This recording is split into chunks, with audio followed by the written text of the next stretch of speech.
నమస్తే, welcome to our channel.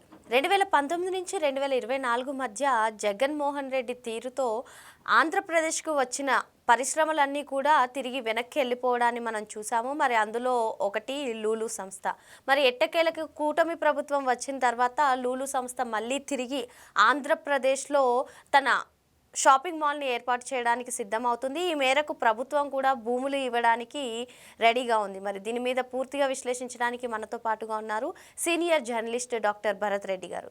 Sir నమస్తే. నమస్తే సార్, మనం చూసాము గత ప్రభుత్వ హయాంలో ఆంధ్రప్రదేశ్కి ఆల్రెడీ వచ్చిన భూములు కేటాయించిన పరిశ్రమలు కూడా వాళ్ళ వైఖరి వల్ల రాష్ట్రం నుంచి వైదొలగిన పరిస్థితి. మరి ఇప్పుడు కూటమి ప్రభుత్వం అధికారంలోకి వచ్చిన తర్వాత ఎన్నో పరిశ్రమలు పెట్టుబడులు పెట్టడానికి ముందుకు వస్తున్నాయి. మరి 2014, 2019లోనే చంద్రబాబు నాయుడు గారు ఆల్రెడీ లూలు సంస్థకు భూములు కూడా కేటాయించారు. జగన్ ఆ భూముల్ని రద్దు చేశారు కూడా. మరి మళ్ళీ మొత్తానికి ఆంధ్రప్రదేశ్లో లూలు సంస్థ రాబోతుంది. ఏమంటారు సార్ మీరు? ఏదైనా ప్రభుత్వాలు మారినప్పుడు గత ప్రభుత్వాలు చేసిన ఒప్పందాలను కంటిన్యూ చేయడం అనేది ధర్మం. ఎందుకంటే ప్రభుత్వాలు వస్తూ ఉంటాయి, పోతుంటాయి. కానీ ఏదైతే కొత్త పరిశ్రమలు కానీ ఉపాధి అవకాశాలు కానీ వీటి మీద అంటే కోపంతో ఉండకూడదు. అవి కంటిన్యూ అవుతూనే ఉండాలి, ప్రజలకు ఉపయోగపడేటివి. పర్సనల్గా రాజకీయాల్లో వైరాలు ఉండొచ్చు, లేకపోతే ఒకరి మీద విమర్శలు మరొకరు చేసుకుంటుండొచ్చు. ఒక అంతర్జాతీయ సంస్థ మన దగ్గరికి, మన రాష్ట్రానికి వస్తున్నప్పుడు గత ప్రభుత్వం ఎంతవరకు చేసింది, దాన్ని మనం ఎంతవరకు ముందుకు తీసుకెళ్ళాలి, ఆ సంస్థ పెట్టుబడి పెట్టడం ద్వారా మన దగ్గర యువతకు ఎంత ఉద్యోగాలు వస్తాయి, ఎంత అభివృద్ధి చెందుతుంది అనే విధంగా వెళ్ళాలి. 2014-19 మధ్య కాలంలో చంద్రబాబు నాయుడు గారు చాలా సంస్థలను ఆహ్వానించడం జరిగింది.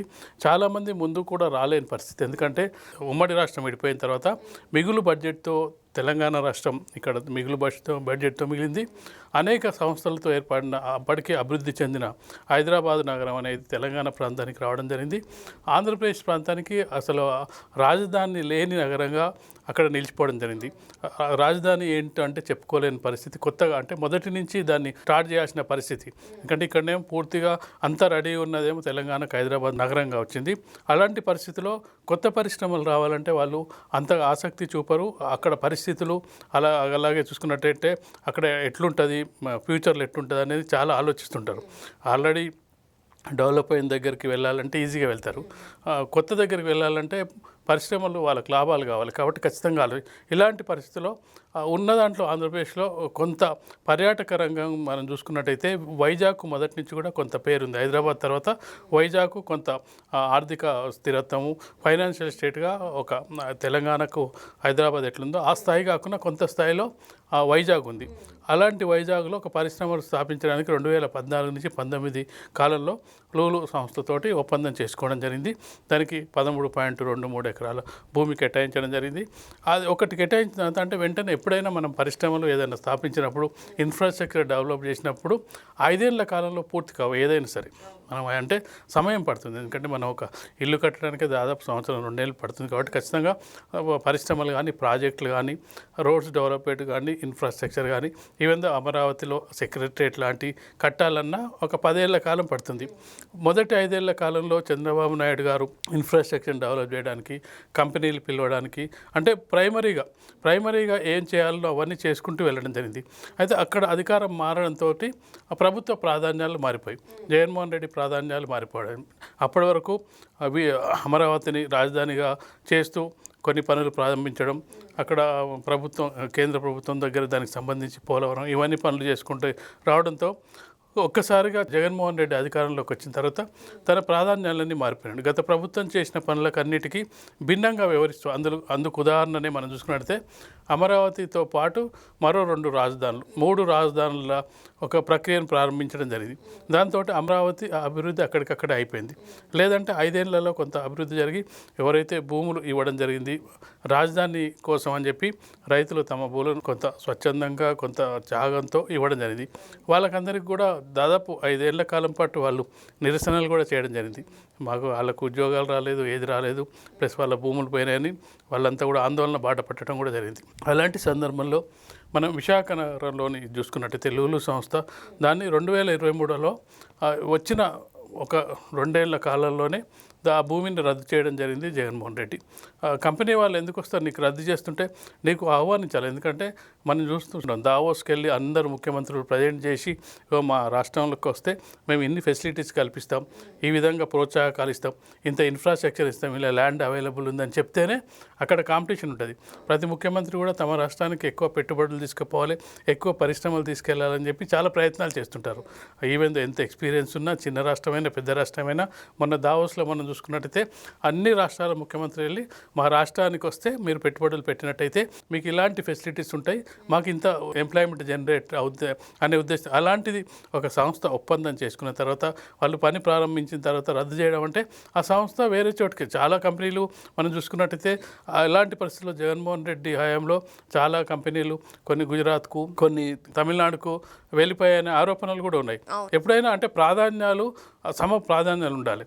విద్యకు కేటాయించింటే విద్యకు, ఆరోగ్యానికి అక్కడ కొత్త నగరం డెవలప్ అవుతుంది దానికి, దాంతోపాటుగా కొత్త పరిశ్రమలు రాకుండా ఏ రాష్ట్రం అభివృద్ధి చెందము, ఏ క్యాపిటల్ సిటీ అభివృద్ధి చెందారు. అంటే పరిశ్రమలు ఎంత ఎక్కువగా వస్తుంటే ఉపాధి అవకాశాలు పెడుతుంటాయి. దాన్ని దృష్టిలో పెట్టుకొని కూటమి ప్రభుత్వం ఏదైతే లూలు సంస్థను వీళ్ళు రద్దు చేయడం జరిగిందో తిరిగి చర్చలు ప్రారంభించారు. అంటే ఒకటేందంటే వీళ్ళు మరో చోటకు తరలిపోయి ఈ 4 ఏళ్ల కాలంలో ఒకవేళ వేరే చోటకి వాళ్ళు వేరే రాష్ట్రాల ముఖ్యమంత్రి వచ్చి మా దగ్గర పెట్టుబడులు పెట్టాలని చెప్పి తీసుకెళ్ళినట్టయితే అవకాశం కూడా ఉండేది కాదు. కానీ వాళ్ళు కొంత ఓపికతో సరే అని కొంత చూడనట్టు వదిలిపెట్టడం వల్ల మళ్ళీ దాన్ని తిరిగి చర్చలు జరపడం వల్ల ఇప్పుడు మళ్ళీ ఏదైతే గతంలో జరిగిన ఒప్పందం ప్రకారం మళ్ళీ వాళ్ళు పెట్టడానికి వస్తుండు. దానికి సంబంధించి 3.23 ఎకరాల జాగాను బదిలీ చేయాల్సిందిగా నగరాభివృద్ధి సంస్థకు చెప్పడం జరిగింది. ఇది ఒక మంచి పరిణామంగా మనం చూడాలి. సార్, ఎందుకని ఇలా గత ప్రభుత్వ హయాంలో ఆల్రెడీ 2014 నుంచి 2019 వరకు చంద్రబాబు నాయుడు గారు నవ్యాంధ్రకి ఎన్నో పరిశ్రమలు తీసుకురావాలనే ఉద్దేశంతో ఎన్నో పరిశ్రమలను తీసుకురావడం జరిగింది. వాటికి ఎందుకని వీళ్ళు ఊపిరి పోయలేదు, వెళ్ళే పరిస్థితిని తీసుకొచ్చారు సార్? అంటే ఈ ప్రభుత్వాలు మారినప్పుడు ఏమనుకుంటారంటే ఈ పని నేను పూర్తి చేస్తే ఎవరు మొదలుపెట్టిరో వాళ్ళకే పేరు వస్తుంది, కాబట్టి ఇది ఇక్కడ క్లోజ్ చేసేసి మనం కొత్త పథకాన్ని ప్రారంభిద్దాం అనే ధోరణితో వెళ్తుంటుంది. మనం ఒక తమిళనాడు ఎగ్జాంపుల్లో తీసుకున్నట్టే తమిళనాడులో ప్రభుత్వాలు మారినప్పటికీ గత ప్రభుత్వం ఎక్కడైతే ఆపిందో అక్కడి నుంచి పని ప్రారంభించి కంప్లీట్ చేస్తారు. మన తెలుగు రాజకీయాల్లో కొంత రాజకీయ నాయకులు కొంతవరకు అది లేదు. ఒక పనిని గత ప్రభుత్వం ప్రారంభిస్తే అది అక్కడ ఆగిపోద్ది, ఏ దశలో ఉన్నా ఆగిపోద్ది. చివరి దశల్లో కూడా ఆగిపోయిన సందర్భాలు చాలా ఉన్నాయి. ఫర్ ఎగ్జాంపుల్ పోలవరం ప్రాజెక్టుకు సంబంధించి కొంత ముందుకు తీసుకెళ్లడం జరిగింది గత 2014 నుంచి 19 వరకు చంద్రబాబు నాయుడు హయాంలో. తదనంతరం అది అక్కడ అయిపోయింది. అది కంటిన్యూ చేయాలి. కంటిన్యూ చేసినట్టయితే అది పార్టీకి కాదు, పార్టీకి మేలైద్ది, ప్రభుత్వానికి మేలైద్ది, ప్రజలకు మేలైద్ది. కాకపోతే ఏమైందంటే అక్కడ ఈ రాజకీయ నాయకులు ఏం ఆలోచిస్తారంటే ఈ పని మేము పూర్తి చేసినా మొదలు ఎవరు దాన్ని స్థాపించారో వాళ్ళకే పేరు వస్తుంది. ఎందుకంటే ఇప్పుడు మనం హైదరాబాద్లో చూసుకున్నట్టయితే హైటెక్ సిటీకి సంబంధించి ఎంత అభివృద్ధి జరిగినప్పటికీ ఆ హైటెక్ సిటీకి ఫౌండేషన్ వేసింది, ఇక్కడ ఒక ఆలోచన చేసింది చంద్రబాబు నాయుడు గారు అనేది ఒక పేరు ఉంటుంది. అంటే అది రావడానికి చాలామంది రాజకీయ నాయకులు ఇష్టం ఉండదు.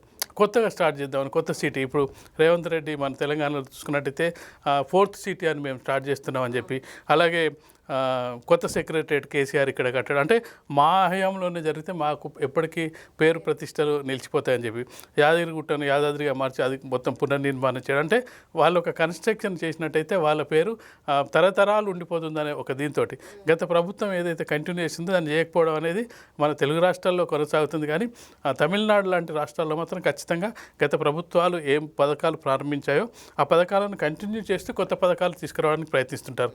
ఇక్కడ కూడా మన తెలుగు రాష్ట్రాల నాయకులు ముఖ్యమంత్రులు కూడా అదే చేయాల్సి ఉంటుంది. గత ప్రభుత్వానికి ఏమైనా లోపాలుంటే సరిచేస్తూ దాన్ని పూర్తి చేసి దాన్ని ప్రాధాన్యతే ఈ పాటికల్లా ఏదైతే 2014 నుంచి 19 వరకు జరిగిన అగ్రిమెంట్స్ కానీ ఆ ఇండస్ట్రియల్ కానీ అవన్నీ కూడా ఇప్పటికల్లా పూర్తయి ఉండేవి, కొంతవరకైనా పూర్తయ్యాయి, కొంత ఉపాధి అవకాశాలు మెరుగయ్యే అవకాశం ఉంది.